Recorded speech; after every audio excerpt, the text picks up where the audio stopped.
সত্যিকার ভালো স্ত্রীর জীবনের সবচেয়ে দামি সম্পদের নাম হচ্ছে তার স্বামী।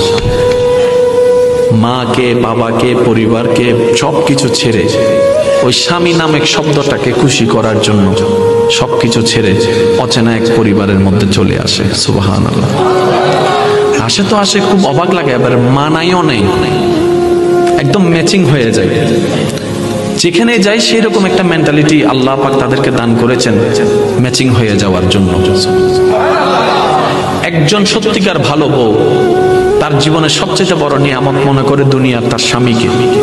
কারণ সবাই তার সাথে বেঈমানি করবে, আমার স্বামী কখনো আমার সাথে বেঈমানি করবে না। সবাই আমার হাত ছেড়ে দিবে, আমার স্বামী কখনো আমার হাত ছাড়বে না। এখানে যারা বিবাহিতরা আছেন, আমি ছোট্ট মানুষ হিসেবে শ্রদ্ধার সাথে একটা কথা বলি। এক ঘরের নিচে থাকলে, একই ছাদের নিচে থাকলে অনেক কিছুই হবে, মন মালিন্য, পক্ষে বিপক্ষে, পছন্দ অপছন্দ অনেক কিছুই হবে। এগুলাকে ফোকাস দিয়েন না, ডিভোর্সে যায়েন না। কারণ ডিভোর্স করে যেখানে যাবেন সেখানে যে মহাসুখ পাবেন এরকম কোনো গ্যারান্টি নাই। যেখানে আছেন থাকুন, আল্লাহর রহমতের আশা করুন। ডিভোর্স কখনো সমাধান হতে পারে না। স্বামীর কাজ হচ্ছে